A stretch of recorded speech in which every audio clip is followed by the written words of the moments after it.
అంటే మీరు political resolution pass చేసిన తర్వాత బాగా అందరి అంటే వైడ్ స్ప్రెడ్గా మీకు ఇది వచ్చిందనమాట, ప్రశంసలు కానివ్వండి, పొగడ్తలు కానివ్వండి, ఇవన్నీ వచ్చింది. అవును. సో అంటే మీరు దాదాపుగా నాకు తెలిసి ఒక 10 ఏళ్ల నుంచి మీరు చాలా క్రియాశీలకంగా ఉన్నారు రాజకీయాలు. అవునండి. అంటే మొదటి మీ ప్రస్థానం ప్రజారాజ్యంతో మొదలైంది, తర్వాత మీరు తెలుగుదేశంలో వెళ్ళారు. సరే, 2 చోట్ల కూడా మీకు బాగానే ఉంది. కానీ ఇప్పుడు నేను అనుకోవటం యూ హ్యావ్ పీక్డ్ అనుకుంటా టీఆర్ఎస్లో. అవునండి. టీఆర్ఎస్లోకి వచ్చిన తర్వాత మీ యొక్క సామర్థ్యాన్ని గుర్తించడం, మీకు కూడా అంతే దీంతో ఆ పార్టీ కోసం పనిచేయడం అనేటువంటిది జరుగుతున్నట్టుంది. అవునండి.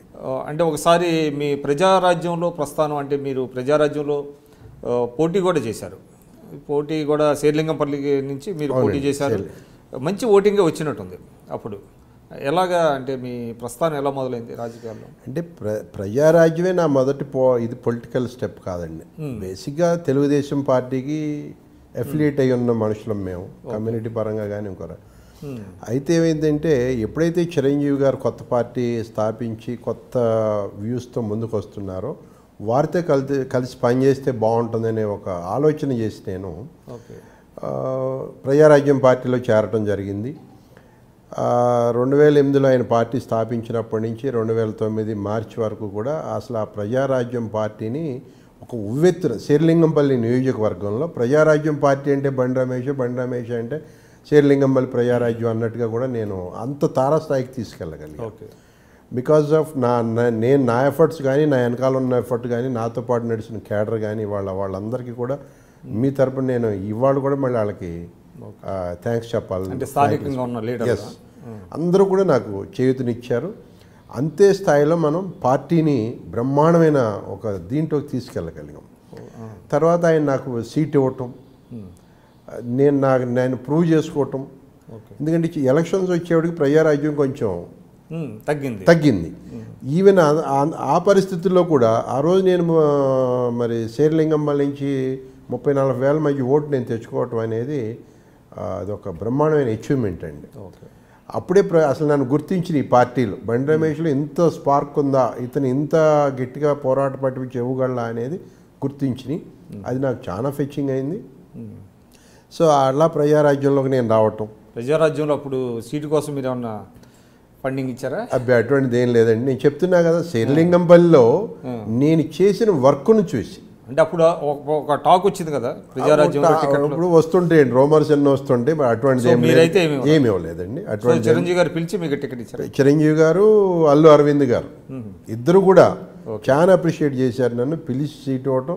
అందులో వాళ్ళు ఎలక్షన్స్ అయిపోయినాక కూడా వాళ్ళకి రాబోయే 20-30 సీట్లలో Bandi Ramesh you are one of the you are going to win అని వాళ్ళు అల్లు అరవింద్ గారు సర్వేలో చెప్పడం కూడా జరిగిందండి. అంటే అంత తారాస్థాయికి పార్టీని తీసుకెళ్ళారు. సో ఏదేం జరిగినా పార్టీ మీకు తెలుసు గుర్తింపు అనేది వచ్చింది. పొలిటికల్గా ఒక స్టాండ్ అనేది నాకు దొరికింది. సో అది నాకు చిరంజీవి గారు, అల్లు అరవింద్ గారు కల్పించినటువంటి అవకాశం. అయితే మీరు మాత్రం అప్పుడు మెర్జ్ అయినప్పుడు మీరు వెళ్ళలేదండి. కాంగ్రెస్ అంటే బేసిక్గా మాకు కొంచెం యాంటీ కాంగ్రెస్ మొదటి నుంచి. సో ఎప్పుడైతే చిరంజీవి గారు అటు చూపు చూస్తున్నారో, మళ్ళీ మా పాత పార్టీ బ్యాక్ టు పెవిలియన్ అని మళ్ళీ అమ్మటే చంద్రబాబు నాయుడు గారు మమ్మల్ని పిలవటం పార్టీలోకి, మీరు రావాలి, మీరు వర్క్ చేయాలని చెప్పటం. అంటే సీట్ ఇస్తామని చెప్పలేదా? అటువంటిది ఏమి హామీ ఏం తీసుకోవాలా వాస్తవంగా. కానీ మీ క్యాండిడేచర్ని చాలా సీరియస్గా కన్సిడరేషన్ చేశారు. చివరి మినిట్ వరకు మేము ఉన్నాం. 2014లో రాత్రి 11 వరకు కూడా బండి రమేష్ గాంధీ మధ్య ఊగిసలాడింది సీట్. సో వేరియస్ రీజన్స్ తోటి అది గాంధీ వైపు అంటే ఆయన అంటే మీ సామాజిక వర్గానికి చెందిన సంఘాలకి అధ్యక్షుడు కావటం వలన అదొకటి అతనికి ప్లస్ పాయింట్. కమ్మ సామాజిక వర్గానికి అతను అప్పుడు 2 స్టేట్లకు కూడా ప్రెసిడెంట్గా ఉన్నాడు. ఓకే. సో పెద్దలు కొంతమంది ప్రివేల్ అయ్యారు. అది వినపడింది. సో అది అలా ఆ రోజు సీట్ మిస్ అయ్యాను. నేను మిస్ అయినా కూడా నేను గాంధీ నా దగ్గర రావడం జరిగింది ఇమీడియట్గా. నేను అతను డెడికేట్గా పనిచేశాను. అందులో ఆయన కూడా 70-80 వేల ఓట్ల మెజార్టీతో గెలవడం ఆ రోజు పరిస్థితుల్లో సో ఇవన్నీ చకచకా జరిగిపోయినాయి. అయినా కూడా నేను పార్టీలోనే కంటిన్యూ అయ్యా టీడీపీలో.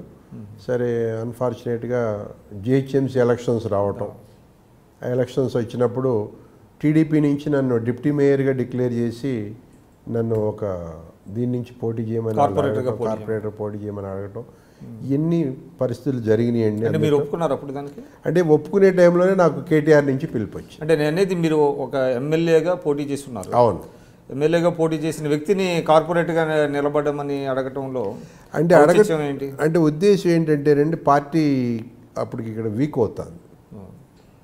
సో పార్టీ ఏపీకి చంద్రబాబు గారు వెళ్ళిపోవడం పెద్దగా దృష్టి లేకపోవటం. సో ఆ తరుణంలో ఏంటంటే గట్టి నాయకులు కావాలి ఇక్కడ పరిస్థితి. చిన్న పెద్ద మేము కూడా అదే రకంగా ఆలోచించేసాం వాస్తవంగా. సో ఇప్పుడు పార్టీలో ఉన్నప్పుడు చిన్న ఏంటి పెద్ద ఏంటి ఏదైనా మనం పార్టీ కోసం డెడికేట్ అయ్యి ఉండాలనేది ఆలోచన కానండి. అది చిన్న పదవా పెద్ద పదవా అనేది. సో మీరు ఒప్పుకున్నారు కార్పొరేటర్గా పోటీ చేయడానికి? ఒప్పుకున్నానండి వాస్తవంగా. అంటే ప్రొవైడెడ్ అంటే మెజారిటీ వస్తే డిప్యూటీ మేయర్ అనేది. అసలు ఇమీడియట్గా కేటీఆర్ గారు అది క్యాచ్ చేసి నన్ను ఆయన మీరు రావాలి పార్టీలోకి, టీఆర్ఎస్లోకి, మీకు మంచి భవిష్యత్తు ఉంది, మీ గురించి బాగా వాకప్ చేశారు. అంటే తుమ్మల నాగేశ్వరరావు గారు ఏమన్నా ప్రయత్నాలు చేశారా? తుమ్మల నాగేశ్వరరావు గారి కంటే కూడా కేటీఆర్ గారే ప్రయత్నం చేశాడు వాస్తవం. ఓకే, అంటే తుమ్మల నాగేశ్వరరావు గారు చేయలేదా? చేయలేదని. తుమ్మల నాగేశ్వరరావు మా గురువు గారు, ఆయన మాకు రోల్ మోడల్, ఆయనే మాకు ఒక రకంగా ఈ పొలిటికల్లో రాజకీయ గురు.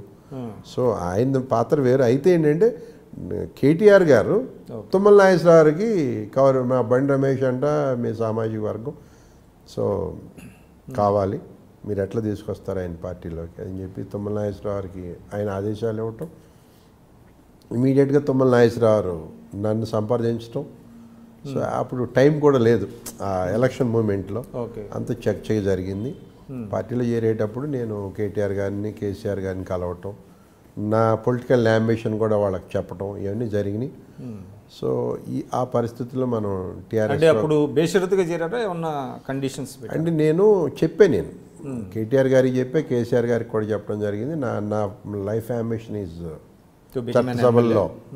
చట్టసభల్లో ప్రవేశించాలి, ప్రజలకి సేవ చేయాలి. భగవంతుడు ఇచ్చాడు, ఏదో సంపాదించుకున్నాం. సో కష్టపడి కింద నుంచి పైకి వచ్చిన వాళ్ళం. సో అదే రీతిలో ప్రజలకు కూడా సేవ చేయాలి, కాబట్టి నేను చట్టసభల్లోకి వెళ్ళాలి అని చెప్పి నేను వాళ్ళకి చెప్పటం, వాళ్ళు తప్పకుండా ఇది చేద్దామని వారు కూడా హామీ ఇవ్వడం జరిగింది.